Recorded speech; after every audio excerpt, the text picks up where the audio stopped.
afternoon, everyone, and we are finally, yes, finally, on the road to Portugal. Can you believe it? We can't believe it, but it's happening right here, right now. Yes.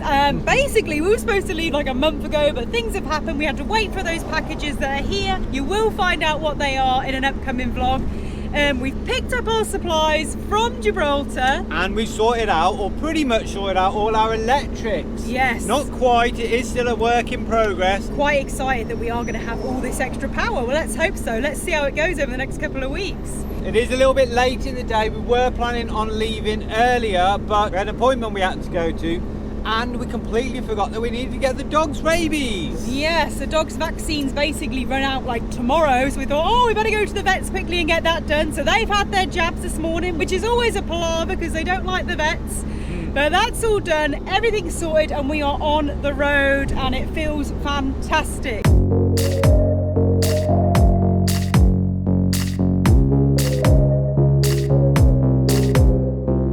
As we left late in the day, we're not going to get very far. We are planning to get to the coast though. Yeah, it's a lovely day today, but it is quite late, and we really want to kind of hit the beach this afternoon. So our first stop, and where we're going to stay tonight, you guys will probably recognise because we've featured it a lot just lately. We're heading to Tarifa, baby. Yeah, we're just going to spend the night there and then get up nice and early and hopefully hit the road to Portugal tomorrow.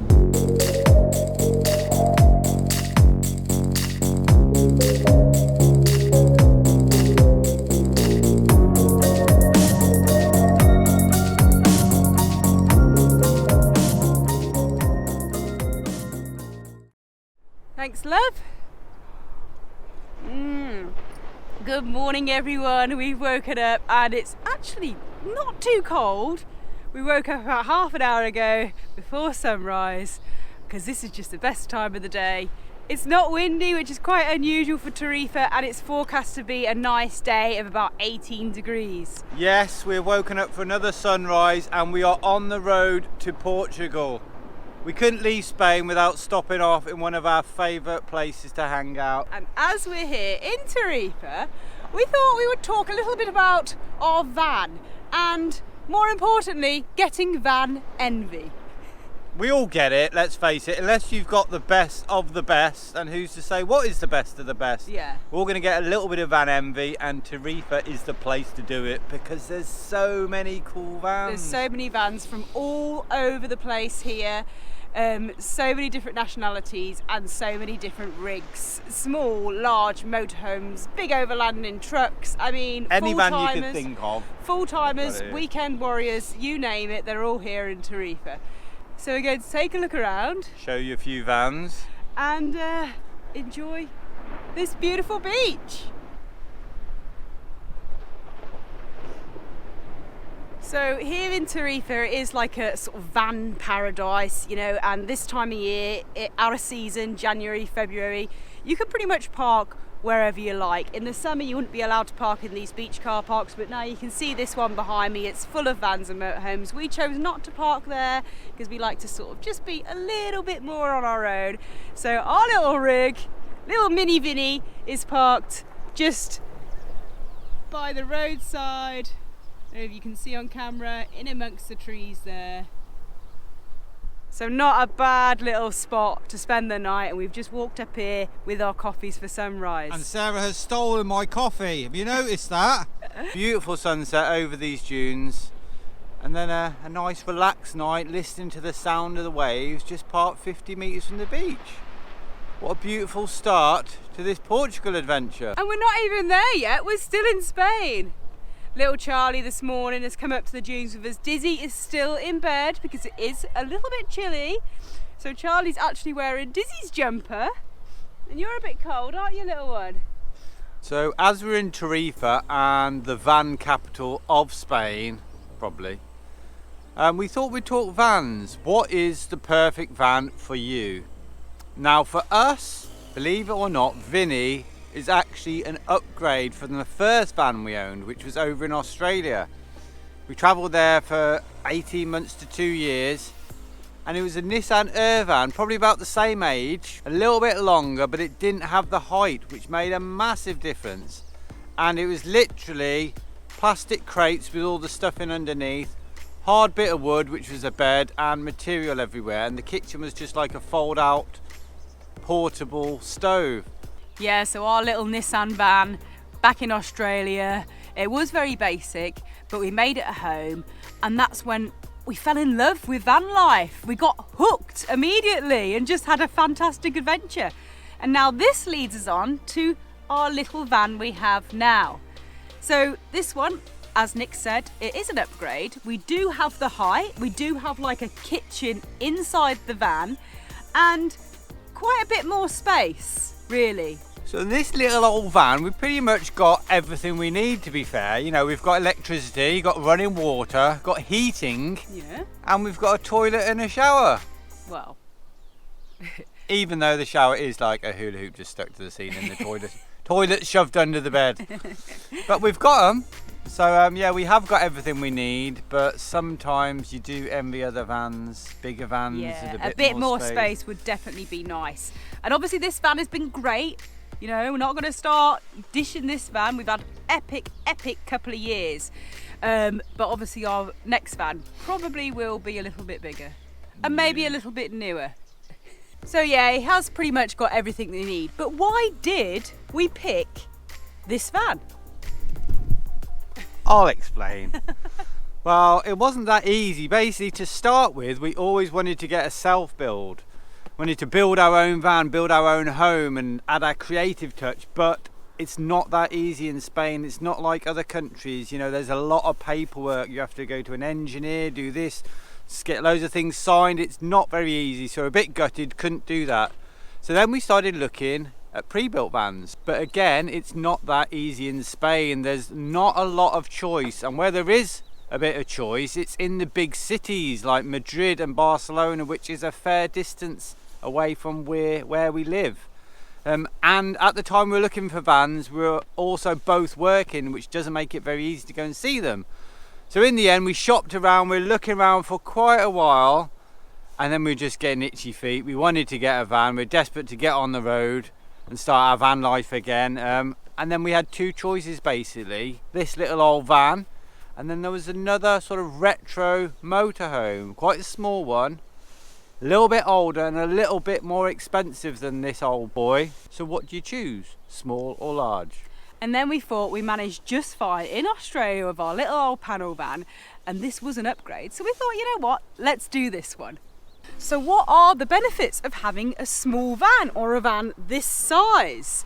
So, I mean, they're kind of obvious, but we'll go through them anyway. So basically, the first one would be you can drive absolutely anywhere. Yes, we don't worry about driving into a small village, driving down country roads. You know, we just literally go for it. We don't have to check anything like that because he is so small. He's pretty much the size of a car, maybe just a little bit bigger.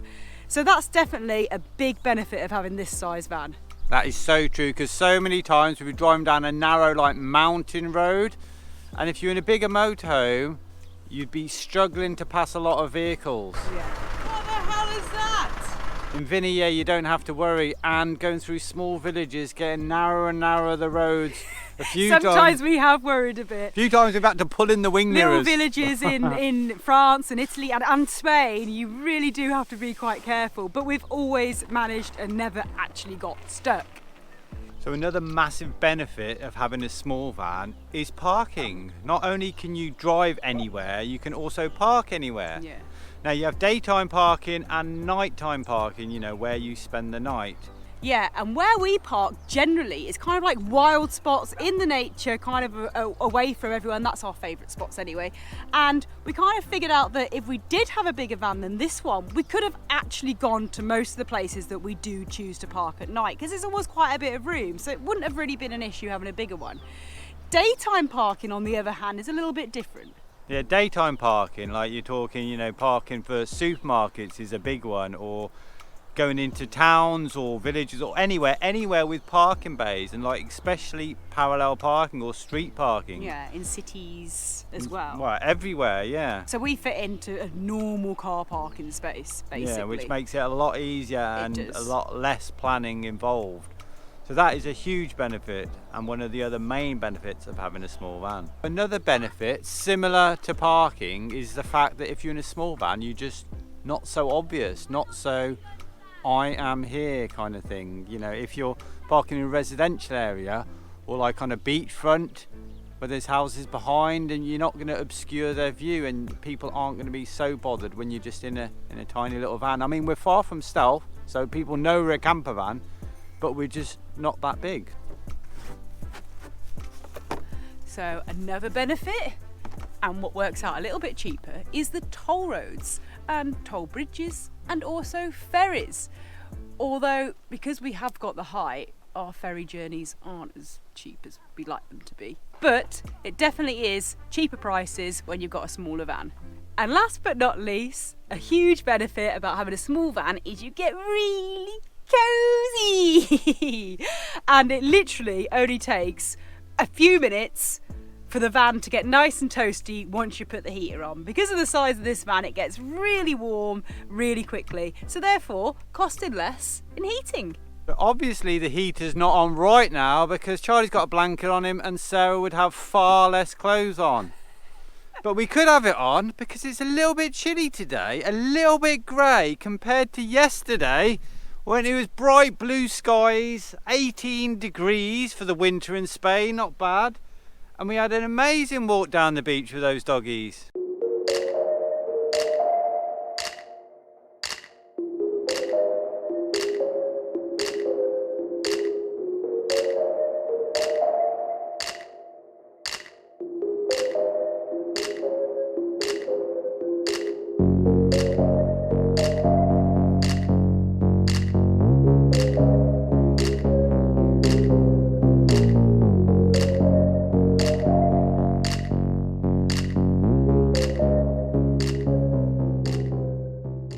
Yeah, it was a beautiful kind of summer day yesterday, and we had a really nice sunset too.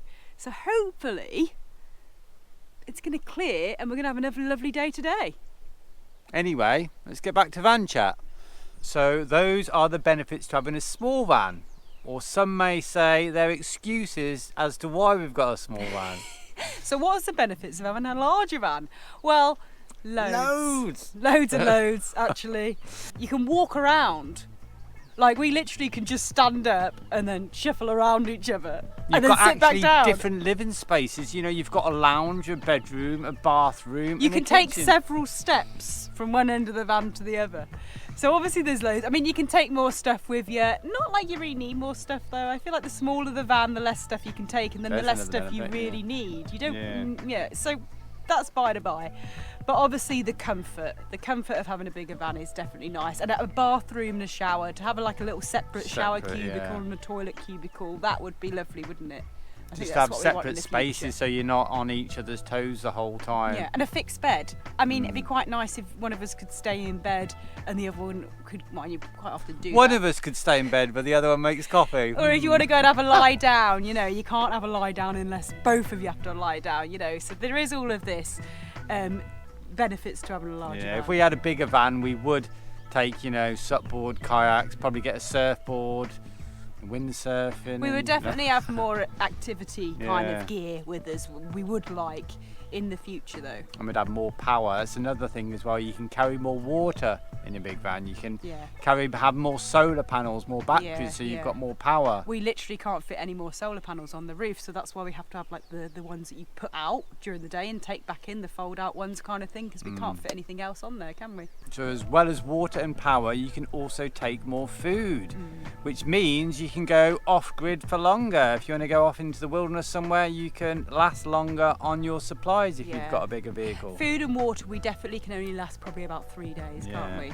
So maximum 4 if we really, what's the word? Stretch it, ration it out. Ration it out, yeah.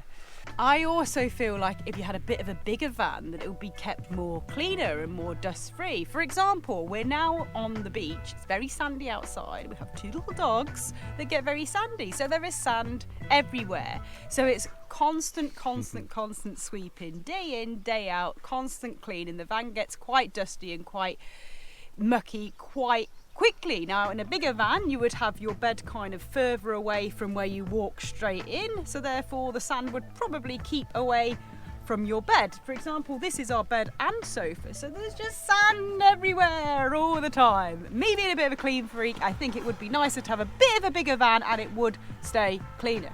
If you've got a bigger van as well, you can be a bit more lazy because, you know, you can just leave washing up in the sink. You could move the mess to a section of the van. Yeah. We can't do that, you see. We have to be on top of the mess the whole time because we don't have any other space. Basically, in summary, a big van is just more comfortable, more relaxed. But a small van is more of an adventure. It's Yeah. more of a challenge. It's kind of more exciting in a way. And a small van, you spend a lot more time outside.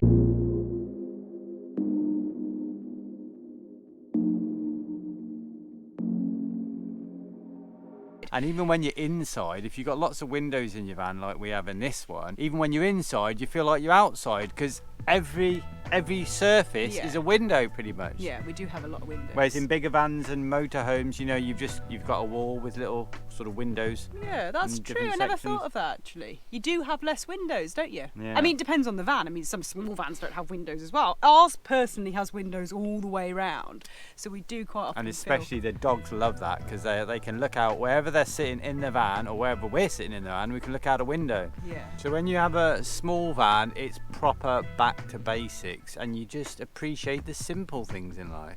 Yeah, I really appreciate this simple thing, and we get to be really close together all the time because there's no everywhere to hide.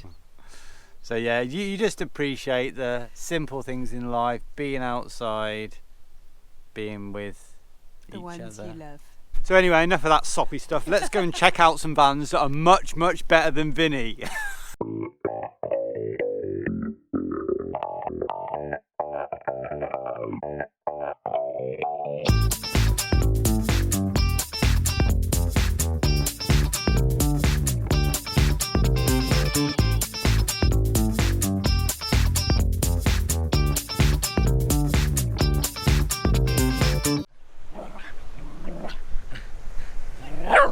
Get him, Charlie. Go on, Diz. You tell him, Charlie.